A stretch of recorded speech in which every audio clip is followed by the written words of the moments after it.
महिला सक्षमीकरणाचं ऐतिहासिक उदाहरण नागपूरनं देशासमोर ठेवलंय। नागपूर महानगरपालिकेचं पूर्ण नियंत्रण महिलांना सुपूर्द करण्यात आलं आहे। मनपाच्या स्थायी समितीसह सर्व प्रमुख विषय समित्यांपर्यंत नेतृत्व आता महिला प्रतिनिधींच्या हाती आहे, जे शहरी प्रशासनातील एक महत्त्वपूर्ण बदल म्हणून बघितलं जात आहे। नागपूर महानगरपालिकेची विशेष सर्वसाधारण सभा सुरेश भट सभागृहात पार पडली।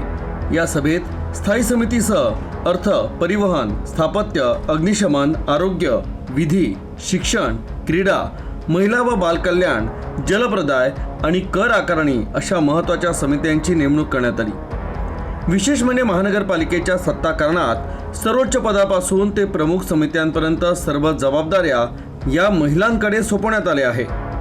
सभेत गठीत करण्यात आलेल्या समित्या: स्थायी समिती शिवानी दाणी, परिवहन समिती मंगला खेकरे, स्थापत्य समिती अश्विनी जिचकार, अग्निशमन समिती मायाताई इवनाते, आरोग्य समिती मनीषा अतकरे, विधी समिती निधी तेलकोटे, शिक्षण समिती संतोष देवी लड्डा, क्रीडा समिती दर्शनी धवड, जलप्रदाय समिती दिव्या धुर्डे, कर आकारणी समिती सरिता कावरे।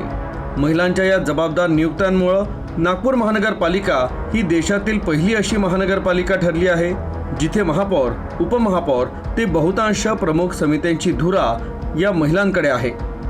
महिलांना मिळालेल्या संधीबाबत महापौर नीता ठाकरे यांनी याला ऐतिहासिक निर्णय असल्याचं सांगितलं।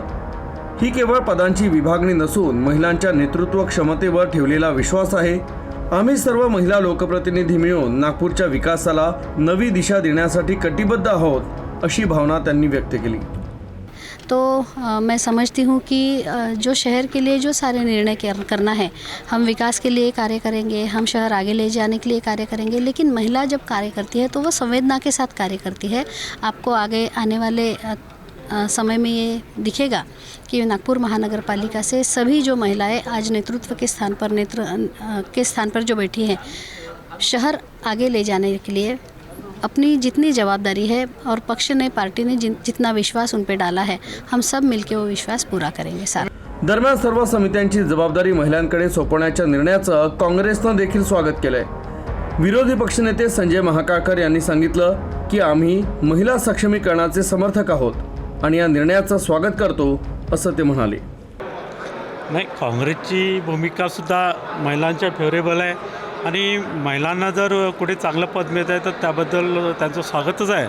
परंतु काँग्रेसनी सुद्धा पूर्ण महिला द्यावं ही अपेक्षा असताना काँग्रेसमध्ये आमचे जे 34 नगरसेवक आहे त्याच्यामध्ये मध्ये महिलांची जी संख्या जवळपास 16 असल्यामुळे आमची कुठेतरी अडचण आहे, म्हणून आम्हीसुद्धा मॅक्झिमम महिलांना आम्ही प्राधान्य दिलं आहे। सगळ्या ज्या काही स्थायी समिती आहे, परिवहन समिती आहे किंवा ज्या विशेष समित्या आहे, प्रत्येक समितीमध्ये ह्या शहरातील पूर्व असो, पश्चिम, उत्तर आणि उत्तर दक्षिण किंवा सर्वच मतदारसंघातून समतोल असं राखून आम्ही त्याच्यात महिलांचा सोबतच पुरुषांचा सुद्धा समावेश केला। महिलांकडे नेतृत्वाची सूत्र दिल्यामुळं धोरण निर्मिती आणि निर्णय प्रक्रियेत त्यांचा केवळ सहभागच नव्हे तर प्रभाव देखील लक्षणीयरित्या वाढणार आहे। प्रशासकीय निर्णयांमध्ये संवेदनशीलता, पारदर्शकता आणि लोकहिताला प्राधान्य मिळेल अशी अपेक्षा व्यक्त होत आहे। नागपूर महानगरपालिकेचा हा आदर्श येणाऱ्या काळात देशातील इतर नगरपालिकांसाठी देखील प्रेरणादायी ठरू शकतो, जिथे महिला नेतृत्व केवळ नावापुरतं न राहता परिवर्तनाची मुख्य धुरा बनेल।